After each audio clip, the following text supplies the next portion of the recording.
Ang pagkakaroon ng isang clinical laboratory ay nagsimula lamang sa isang pangarap at ngayon ay pinakikinabangan na ng ating mga kabarangay.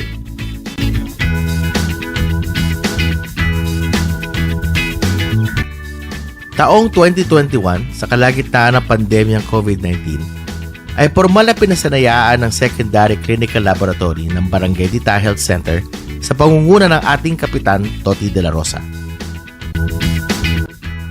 Ang layunin ng programang ito ay upang mas maging epektibo at mapabilis ang pagtukoy ng ating mga doktor sa barangay kung ano ang pinagmumula ng sakit upang agad ito mabigyan ng karampatang lunas. Ang Secondary Clinical Laboratory ay may kakayahang usumuri ng iba't ibang blood chemistry katulad ng Magic 8 hanggang Magic 12, CBC, urinalysis at marami pang iba. Ako po si Eliezer Taktay, isang PWD na taga Santa Rosa Homes.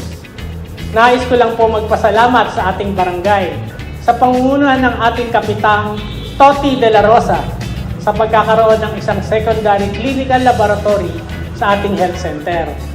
Malaking tulong po ito para sa ating mga kabarangay na may sakit at may karamdaman.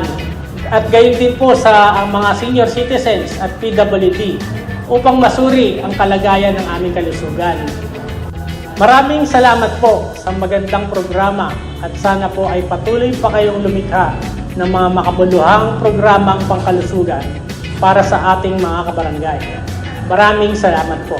Samantala, sinabi naman ni Kapitan Toti de la Rosa bilang Pangulo ng Liga ng mga Barangay sa lungsod ng Santa Rosa ay tutulungan niya ang iba pang mga barangay upang makapaglagay din ng ganitong uri ng pasilidad sa kanilang mga health center.